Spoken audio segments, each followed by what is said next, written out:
Hello everyone, welcome to my channel.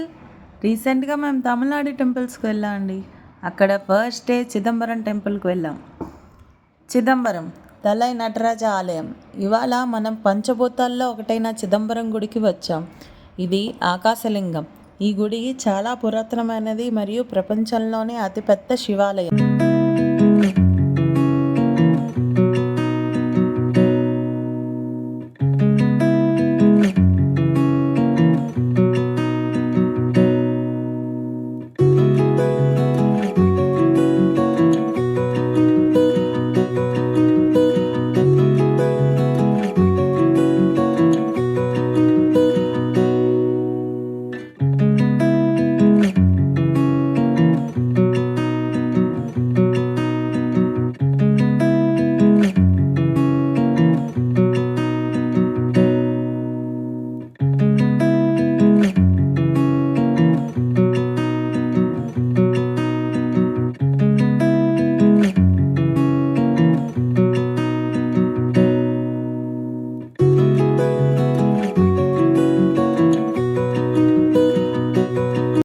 Chola ఆర్కిటెక్ట్తో ఈ గుడి నిర్మాణం జరిగింది. కొన్ని ప్రచారాల ప్రకారం ఈ గుడి 200 బీసీలో నిర్మాణం జరిగింది.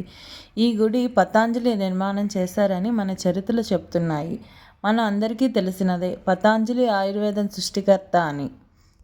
ఆయన ఈ దేవాలయం ప్రపంచానికి సైన్స్ని పరిచయం చేయడం కోసం నిర్మించారు. ఈ గుడి ప్రధానంగా శరీరం మరియు నాడీ వ్యవస్థకు కనెక్షన్ ఉండే విధంగా నిర్మించారు. ఈ దేవాలయానికి 9 ద్వారాలు ఉంటాయి. మనుషులకి శరీరంలో 9 రంధ్రాల్లాగా. ఆరోగ్యకరమైన మనిషికి రోజుకి 21,600 సార్లు ఊపిరి పీల్చుకుంటారు. దీనికి నిర్వచనంగా ఈ గుడిలోని ఉన్న గర్భగుడికి 21,600 రేకులు ఉంటాయి. విధంగా నాడీ వ్యవస్థకు చిహ్నంగా ఈ గుడిలోని ఉన్న రేకులకు 72,000 బంగారు మేకులు ఉన్నాయి.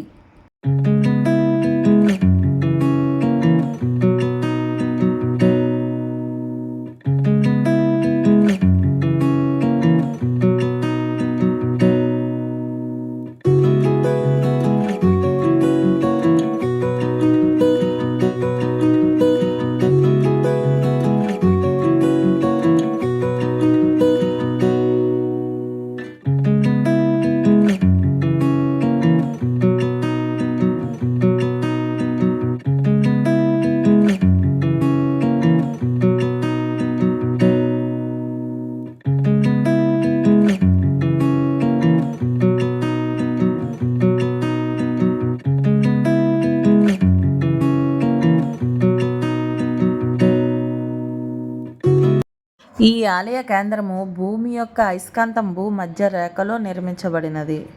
అందువల్ల ఇక్కడ మెడిటేషన్ చేస్తే 100 సార్లు ఎక్కువగా రిజల్ట్ ఉంటుంది.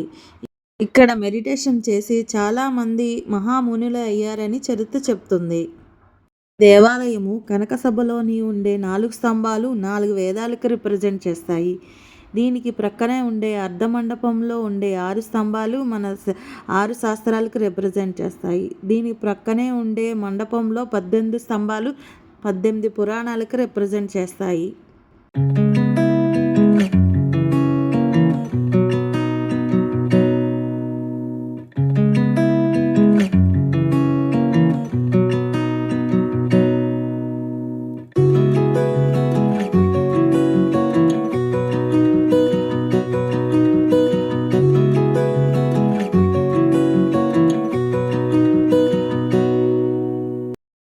ఈ దేవాలయంలో 3 ప్రధాన మార్గాలుగా శివుణ్ణి పూజిస్తారు. సాక్షాత్ రూపంలో అనే పిలువబడే నటరాజ రూపం, చంద్రమౌళీశ్వరి యొక్క స్ఫటికలింగంగా, చిదంబర రహస్యంగా కనబడే ఆకాశలింగం ఒకటిగా ఇక్కడ నటరాజ విగ్రహం పక్కన ఒక మూలన వేలాడుతూ ఉంటుంది. ఇదే చిదంబర రహస్యం. ఈ గుడిలో శివకేశలు ఇద్దరూ ఒకే గుడిలో ఉండడం మనం ఇక్కడ చూస్తాము.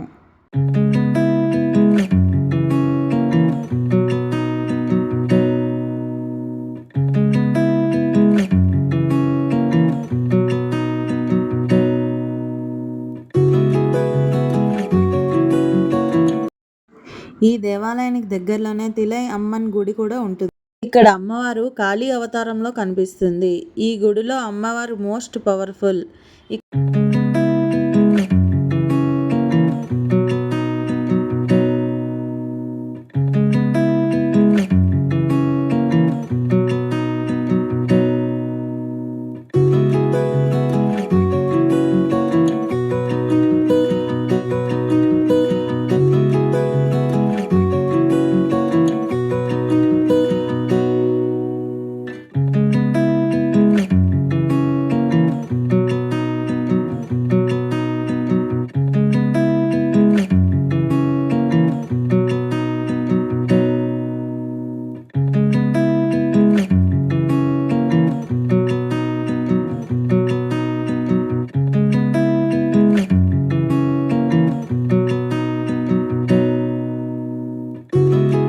అమ్మవారిని దర్శనం చేసుకుని బయటకు వచ్చాక మనకి వినాయకుడు temple and Subrahmanya Swamy temple కనిపిస్తాయి.